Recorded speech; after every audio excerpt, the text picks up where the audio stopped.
Other things, sir. Like Chitragupta makes accounts of all our activities in this world to Yamadharma. There is this agency called CIBIL, which is making a record of all our transactions. If you want to take a car loan, if the finance minister of this country wants to take a house loan, everything depends on the CIBIL score. But nobody knows how this CIBIL organization works. It's actually a private company. It's a company called TransUnion.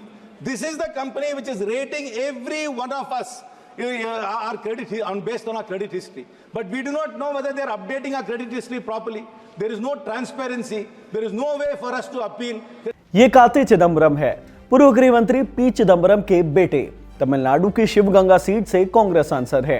4 दिसंबर को लोकसभा में सरकार ने banking कानून संशोधन नियम 2024 पेश किया। यह बिल पास हो चुका है, लेकिन इस पर चर्चा के दौरान कार्तिक ने जो कहा वो अभी तक ट्रेंड कर रहा है। कार्ति चिदम्बरम ने सिविल स्कोर का मुद्दा उठाया, वही सिविल स्कोर का जिसे देखकर बैंक आपको लोन देता है। चिदम्बरम ने बताया कि सिविल एक ऐसी संस्था है जो हमारा पूरा फाइनेंशियल रिकॉर्ड ट्रैक करती है, उसके हिसाब से हमें रेटिंग भी देती है। लेकिन अगर रेटिंग गलत हो जाए तो हमारे पास सिविल से कांटेक्ट करने का या उनसे अपील करने का कोई तरीका मौजूद नहीं है।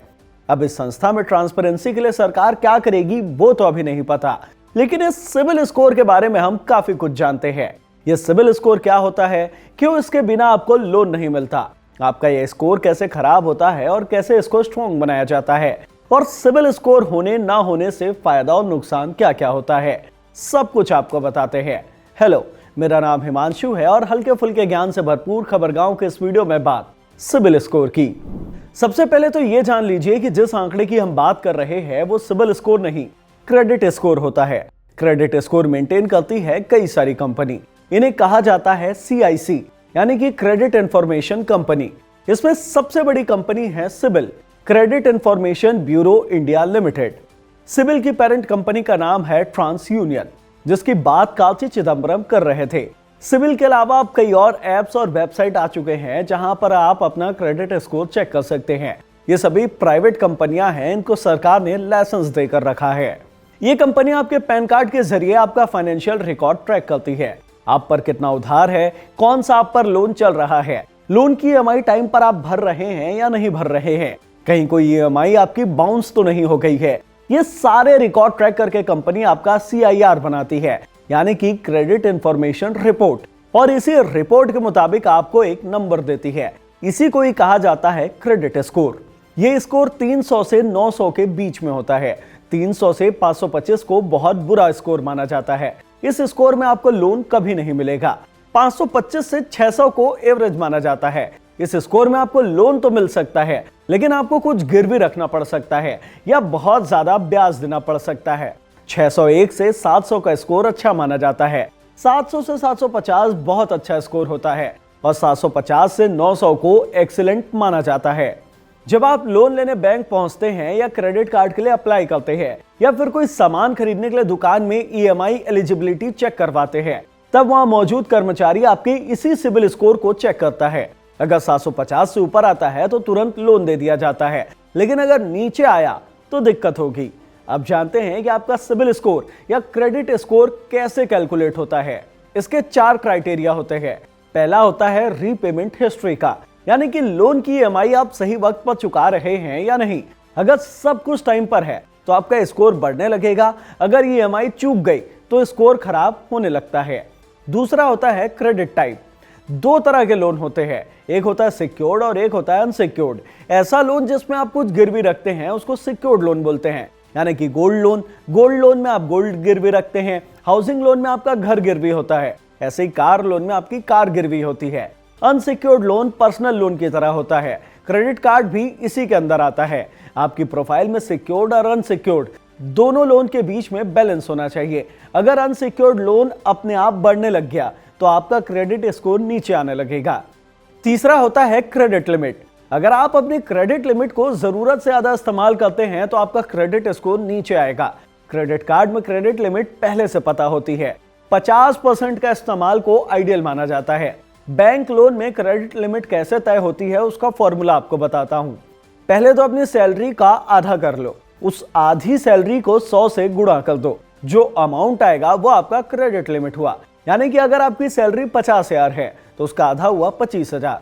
इसको 100 से मल्टीप्लाई किया तो आया 25 लाख। ये हुआ आपका क्रेडिट लिमिट। अब अगर आपने car loan, housing loan, personal loan, phone loan, ये सब मिलाकर अपना क्रेडिट लिमिट भर दिया है और फिर अगर और कोई सा लोन लेने पहुंच गए तो आपका क्रेडिट स्कोर कम होगा ही होगा। चौथा होता है multiple loan eight one time. अगर कम समय के अंदर आपने कई सारे लोन या क्रेडिट कार्ड के लिए अप्लाई कर दिया है तो आपका क्रेडिट स्कोर कम होगा। इससे यह मैसेज जाता है कि आप उधार में जीने के आदी हो चुके हैं। मुख्य तौर पर इन्हीं 4 क्राइटेरिया से आपका क्रेडिट स्कोर तय किया जाता है। अगर आप किसी व्यक्ति या किसी बिजनेस के लोन गारंटियर भी बनते हैं और अगर वो व्यक्ति अपना लोन नहीं पटा पाया या वो बिजनेस डिफॉल्टर घोषित हो गया, तब भी आपका क्रेडिट स्कोर खराब होने वाला है। यहां पर एक मिथ की भी बात करते हैं।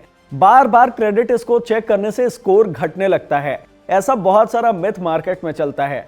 तो इसका सच क्या है? जवाब है हाँ, अगर आप बार बार चेक करेंगे तो क्रेडिट स्कोर घटेगा। साथ ही जवाब ना भी है, ऐसा नहीं होता। इसका 2 कारण है। पहला तो यह है कि जो चेक किया जाता है वो 2 तरीके से होता है। एक होता है सॉफ्ट चेक, दूसरा होता है हार्ड चेक। जब आप अपने खुद से अपना क्रेडिट स्कोर चेक करते हैं या किसी बेनिफिट या डिस्काउंट के लिए कोई कंपनी आपका क्रेडिट स्कोर चेक करती है तो आपके क्रेडिट स्कोर में कोई फर्क नहीं पड़ता। लेकिन अगर आप किसी बैंक में लोन या क्रेडिट कार्ड के लिए अप्लाई करते हैं तो वो जब आपका क्रेडिट स्कोर चेक करता है, यानी कि अपनी ऑफिशियल तरीके से जब वो आपका क्रेडिट स्कोर निकालता है तो उसको हार्ड चेक कहा जाता है। अगर ये कम समय के अंदर कई बार कर दिया गया तो आपका क्रेडिट स्कोर कम होते जाएगा। इसीलिए कहते हैं कि अगर कोई सा लोन लेना है तो बार बार कई जगह पर अप्लाई मत करो या किसी क्रेडिट कार्ड के लिए कई जगह पर अप्लाई मत करो। ऐसा अगर किया आपने और अगर आपके एप्लीकेशन रिजेक्ट होते गए तो आपका क्रेडिट स्कोर गिरने लगेगा। यहां तक तो हमने जितनी भी जानकारी दी वो किसी ऐसे इंसान के लिए है जिसने कभी ना कभी कोई लोन लिया है। अब बात करते हैं फ्रेशर्स के लिए। अगर आपने कभी भी किसी भी तरह का लोन नहीं लिया है तब आपका क्रेडिट स्कोर होगा 0 या -1। ऐसा नहीं है कि इस स्कोर में आपको कोई लोन या EMI नहीं मिलेगा। आपके अकाउंट की एक्टिविटी, आपकी सैलरी को देखकर भी बैंक आपको छोटा मोटा लोन दे सकती है, जैसे कि फोन आप EMI पर खरीद सकेंगे। इसके अलावा आपका क्रेडिट स्कोर भी बिल्डअप होने लगेगा। अगर सैलरीड हैं तो बैंक आपकी सैलरी के बेसिस पर आपको क्रेडिट कार्ड ऑफर कर सकता है। अब कुछ लोग ऐसे हैं जो अपने बच्चों का भी क्रेडिट स्कोर तैयार करने लगे हैं। पेरेंट्स अपने लोन में बच्चों को को-लोनर की तरह ऐड करवा लेते हैं। पेरेंट्स लोन भरते जाते हैं और बच्चे का क्रेडिट स्कोर बिल्ड होता जाता है। इससे बच्चे को एजुकेशन लोन या फ्यूचर में किसी दूसरे लोन मिलने में आसानी आती है। अच्छे क्रेडिट स्कोर के कई सारे फायदे होते हैं। पहला तो यह है कि लोन आपको तुरंत मिलने लगेगा। दूसरे के मुकाबले आपको ब्याज दर जो होगा वो कम लगेगा। बिजनेस लोन जैसे बड़े लोन्स के लिए बैंक आप पर जल्दी भरोसा जताएंगे। प्रोसेसिंग चार्ज या दूसरे किसी चार्ज में भी आपको बैंक कंसेशन देगा। क्रेडिट लिमिट भी दूसरे के मुकाबले ज्यादा अच्छी मिलेगी।